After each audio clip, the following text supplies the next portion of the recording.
Bonjour, intéressons-nous à la plateforme diagnostic autisme de proximité appelée PDAP. Vous êtes dans les locaux de la PDAP de Châtenay, notre secteur est le 92 Sud. Nous sommes hébergés par un centre d'action médico-sociale précoce appelé CAMS. Nous avons ouvert il y a 2 ans, nous avons eu 300 demandes diagnostiques et nous avons déjà pu en traiter 200. Il y a 1 à 2 PDAP par département.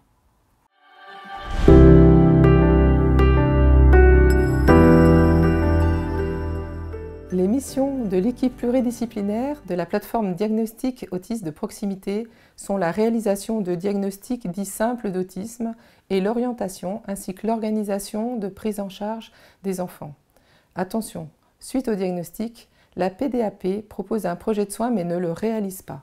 Nous proposons cependant un suivi de guidance psychoéducative ponctuelle post-diagnostic et des samedis de formation en groupe pour les parents. Regarde, il faut faire ici. Regarde, maman. Allez, plus fort. Non, là, vous le guidez, allez. là. Allez, maman. Juste, pointez-lui. Je montre ici. Ah, allez, plus fort, plus fort. Plus fort, maman. Plus fort. Allez. 1, 2. Ici, ici. Allez.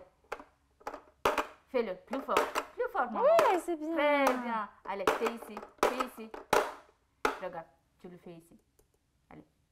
Fais-le. Fais-le ici. Et ici. Fais-le.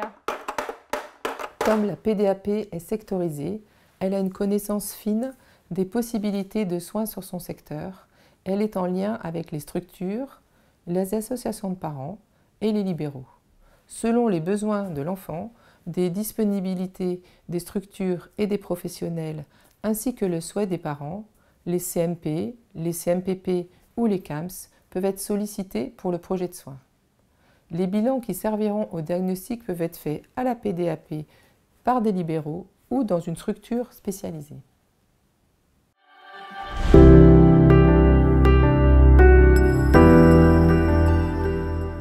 La PDAP est spécialisée dans le diagnostic de l'autisme chez les enfants de son secteur.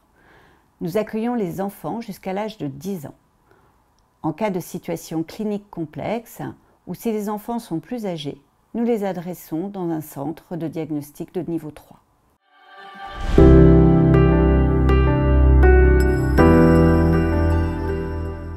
Chaque plateforme a mis en place une organisation qui tient compte des particularités locales. Par exemple, la présence d'une PCO. Dans notre plateforme, les enfants sont adressés par le médecin généraliste, le pédiatre, la PMI, la crèche, l'école, un CMP, un CAMS, le CRAIF ou tout autre professionnel qui connaît l'enfant.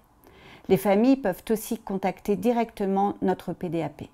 Dans d'autres secteurs, les familles peuvent être aussi orientées par une plateforme de coordination et d'orientation.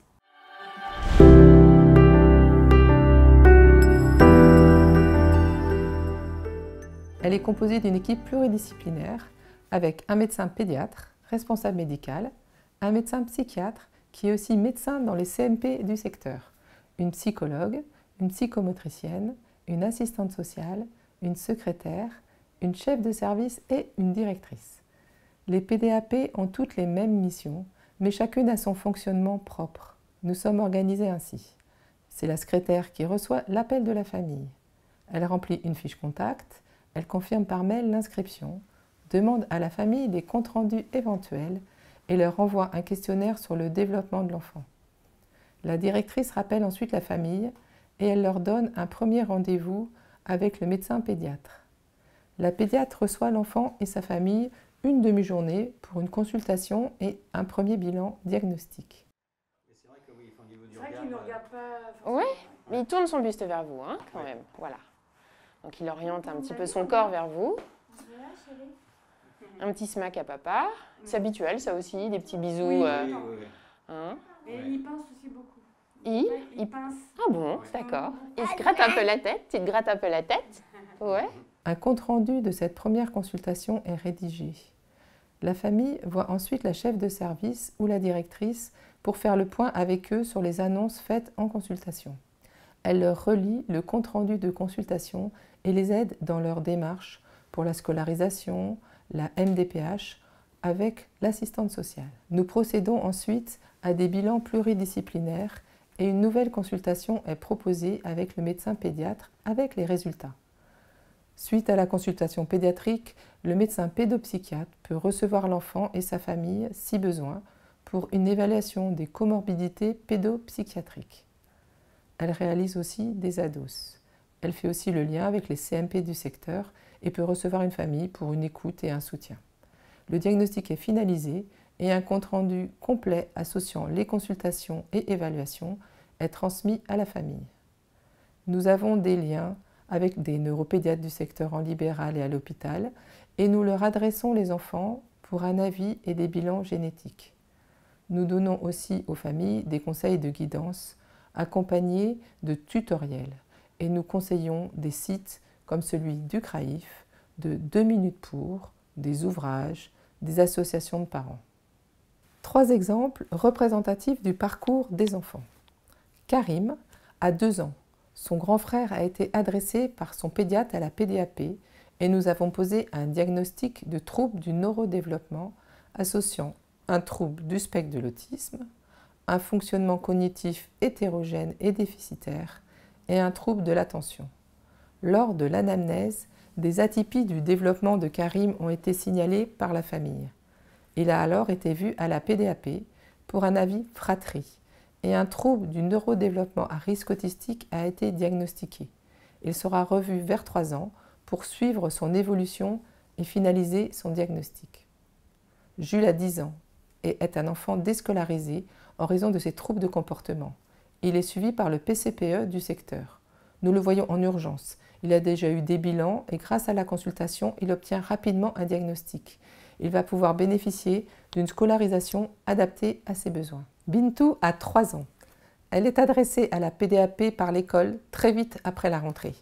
Un diagnostic a été posé à la PDAP. La PDAP a participé à une réunion qui a eu lieu à l'école. Une demande d'AESH, c'est-à-dire d'accompagnant des élèves en situation de handicap, a été faite, ainsi qu'une demande d'AEEH et d'orientation en CESA d'autisme. Elle a été adressée au CAMS et bénéficie d'un suivi pluridisciplinaire. Elle a aussi de l'orthophonie en libéral. Le papa est venu plusieurs fois aux formations du samedi à la PDAP.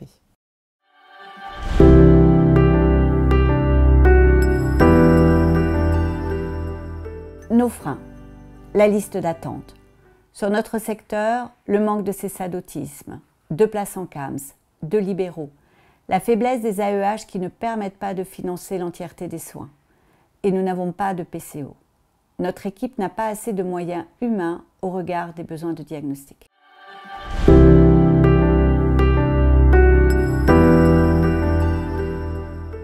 À l'avenir, les PDAP auront besoin de plus de moyens. Après 2 ans d'ouverture, nous avons déjà une longue file d'attente. L'ouverture d'une PCO sur notre secteur nous aidera à proposer un projet de soins adapté aux enfants. Nous avons le souhait de développer aussi la guidance parentale et la formation des aidants. Les PDAP renforceront leurs liens avec les partenaires et les formeront.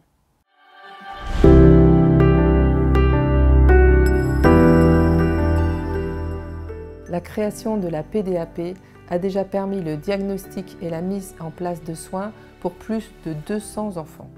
Nous avons pu développer un partenariat constructif avec les structures locales et les professionnels. Je vous encourage à visionner les 2 autres vidéos sur le parcours diagnostique des enfants.